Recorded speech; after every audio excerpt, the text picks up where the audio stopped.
Tonight, breaking news as we come on the air, the dramatic splashdown just moments ago. The images right here tonight, 2 astronauts who were supposed to spend 8 days in space, nearly 10 months later, finally coming home just a short time ago. The astronauts coming home aboard a SpaceX capsule with 2 other members of the International Space Station. Their families anxiously awaiting their return. We'll take you live to Cape Canaveral in a moment. Tonight, President Trump's high-stakes call with Vladimir Putin, the call lasting 2.5 hours. Putin not agreeing to the U.S. plan for a 30-day ceasefire, but what he did agree to. And President Zelensky tonight and what he told our James Longman. Back in the U.S. tonight, Supreme Court Chief Justice John Roberts with a rare public pushback against President Trump. What he's saying about the president's call to impeach a federal judge blocking the Trump administration's deportation flights. The president just moments ago reacting to the Chief Justice tonight. Late today in the Dominican Republic, the 22-year-old man from Iowa, believed to be the last person to see that missing Pittsburgh student alive on spring break, in court pleading with the judge to allow him to return home to the U.S. Will he be allowed to come home? Overseas tonight, the ceasefire between Israel and Hamas shattered. Israeli forces launching a large-scale attack across Gaza. Hundreds of people have been killed tonight. What does this now mean for the hostages, including an American-Israeli hostage from New Jersey? Tonight, the FBI and ATF now investigating multiple cases of possible arson targeting Teslas and Cybertrucks. Authorities pointing to this surveillance, they say, showing a suspect setting fire to vehicles at a Tesla facility. Tonight, the major fire danger, the storm moving across several states at this hour, winds gusting up to 75 miles per hour right into the Midwest and then the East. Lee Goldberg standing by to time this out.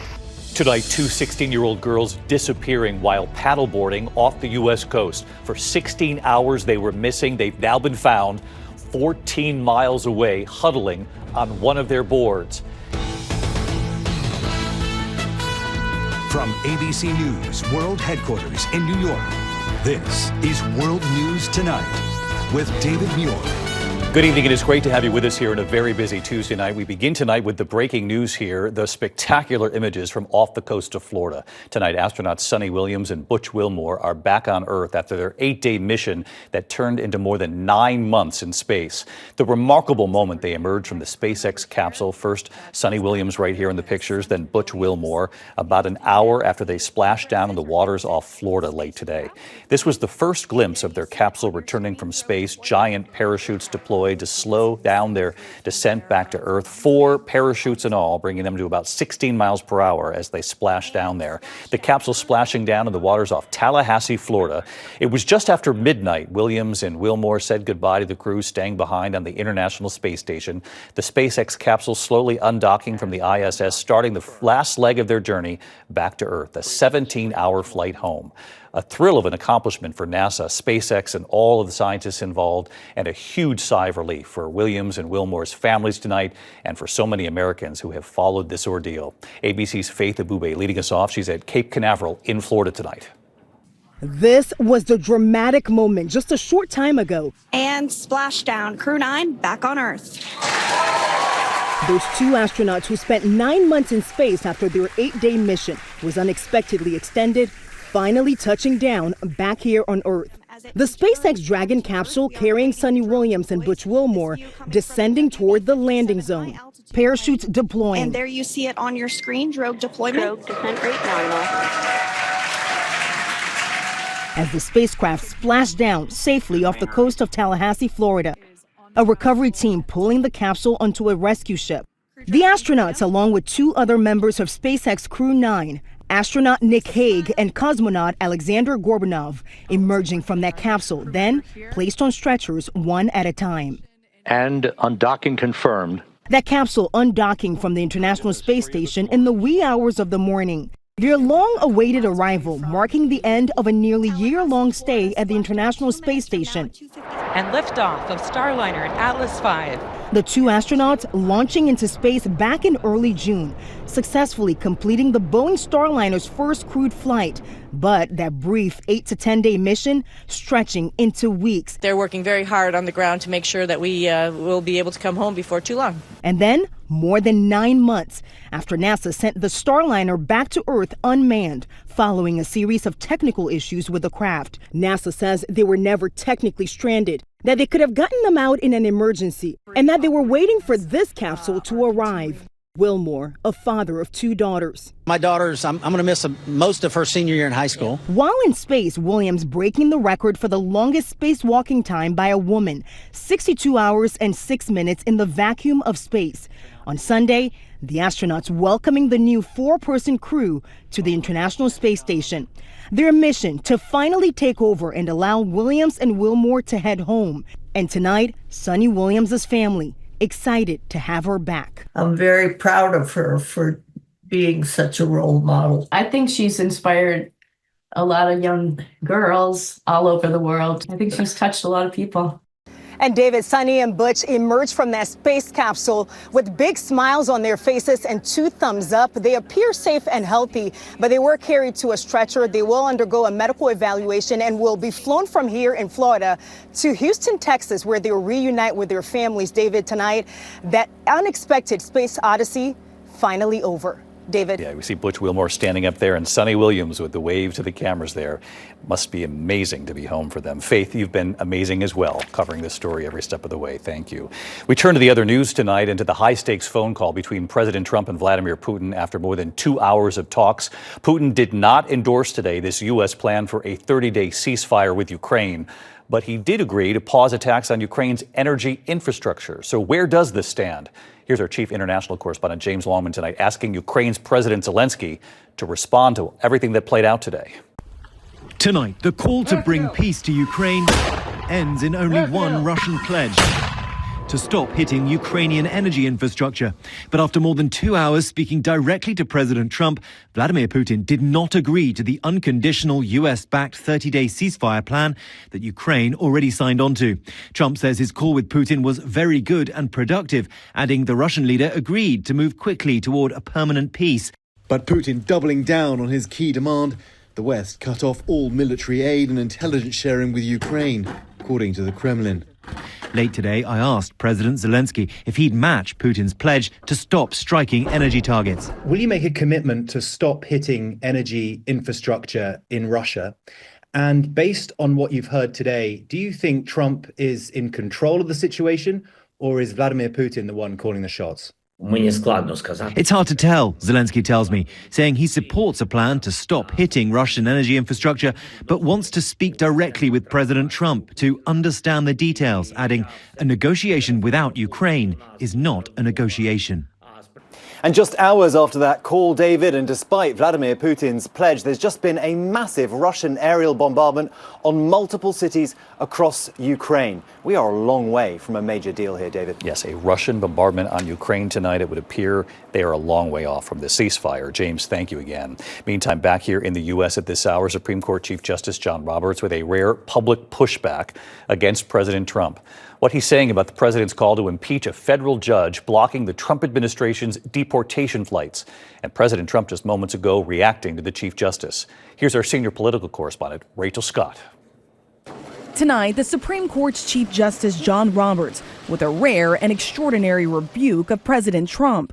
It came shortly after Trump attacked a federal judge who ordered 2 planes deporting more than 200 Venezuelan migrants to turn around and return to the United States. Judge James Boasberg said the administration had not provided enough information to explain why it was invoking an obscure law, the Alien Enemies Act of 1798, to deport the men with little to no due process.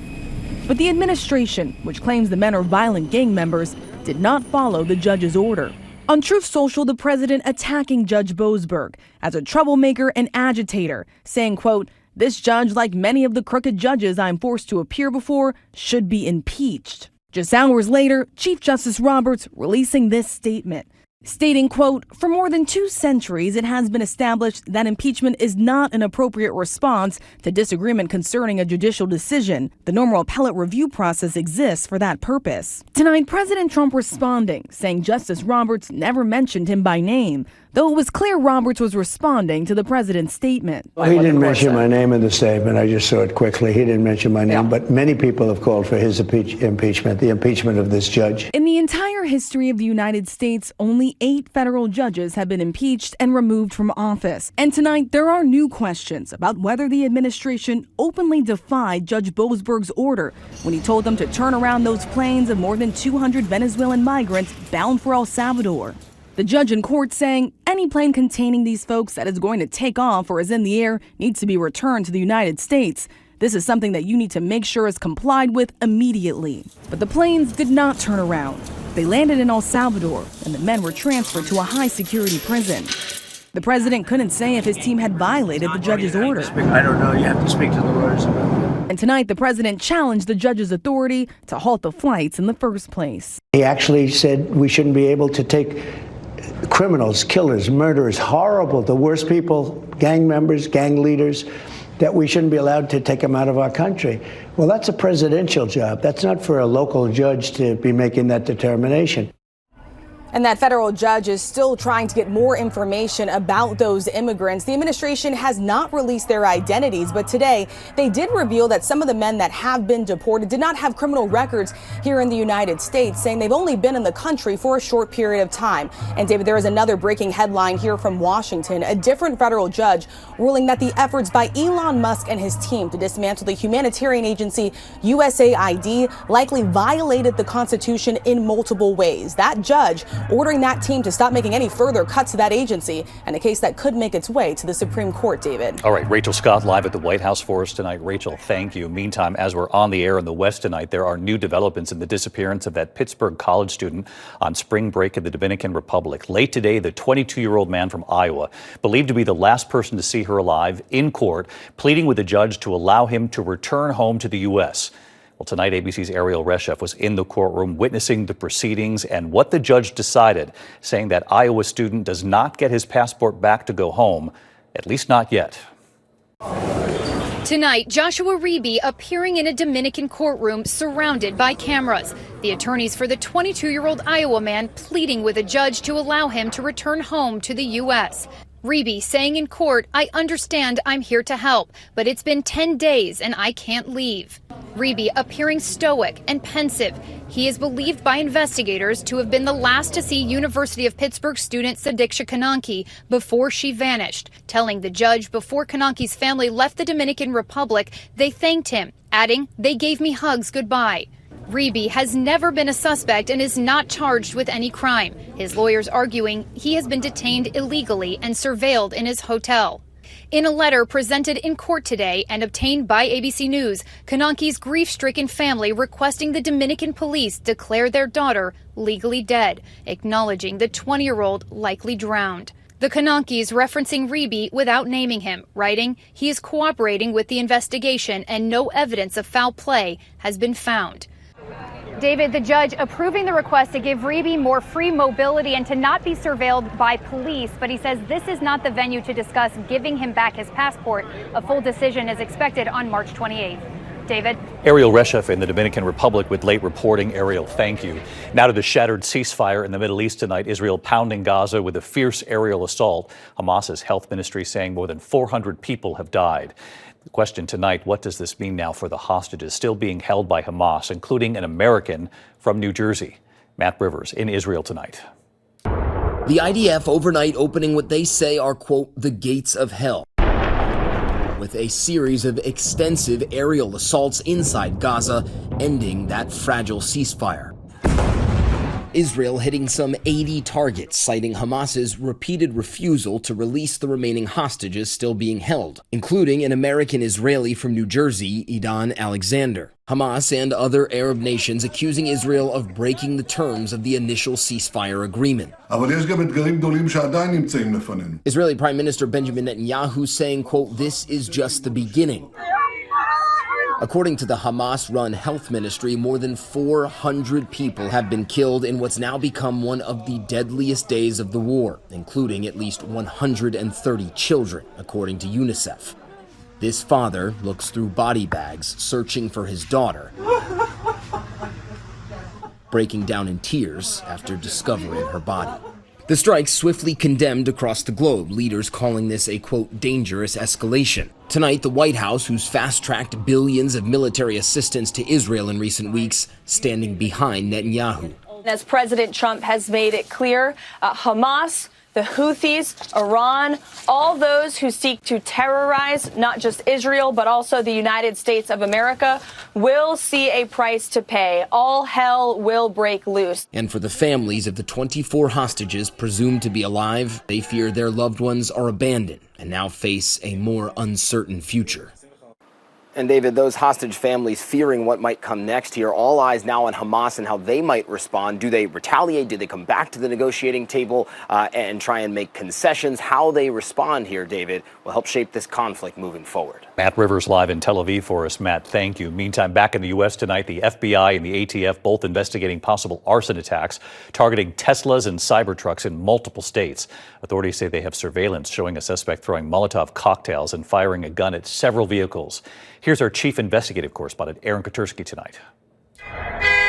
Tonight, the FBI is investigating what it calls a targeted attack after at least 5 Tesla vehicles were set on fire overnight in Las Vegas. Police say a suspect wearing all black threw Molotov cocktails, shot 3 more Teslas with a firearm, and spray-painted the word resist on the building.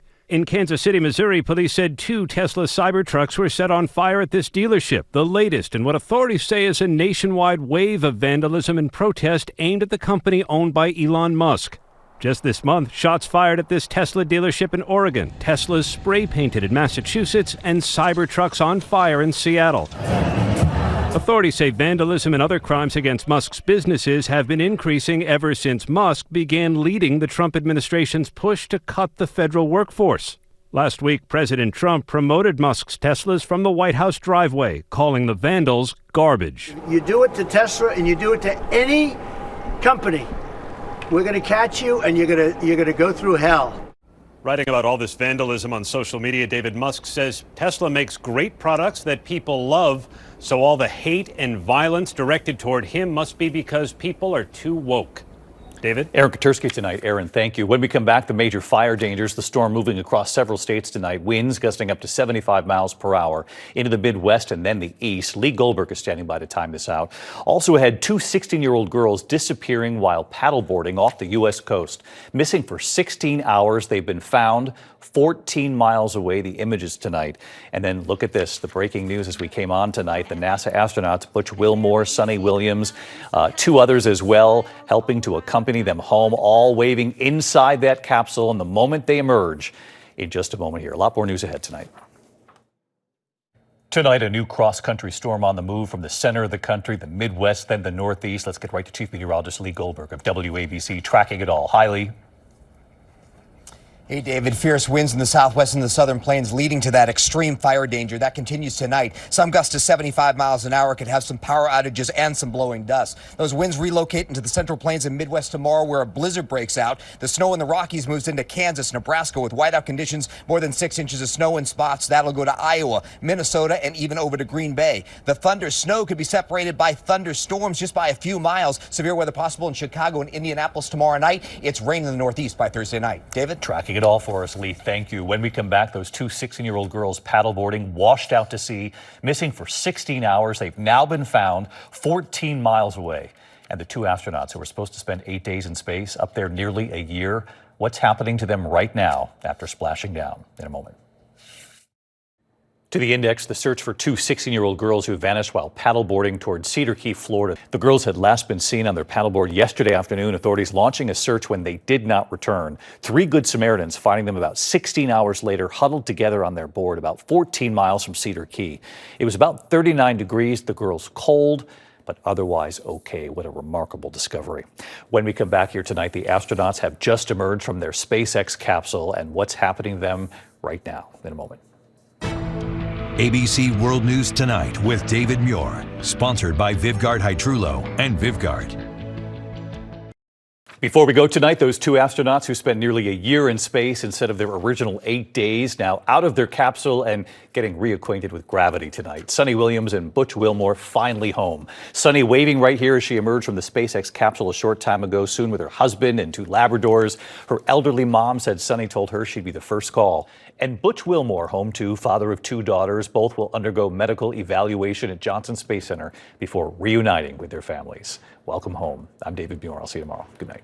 Thank you for making World News Tonight with David Muir, America's most watched newscast.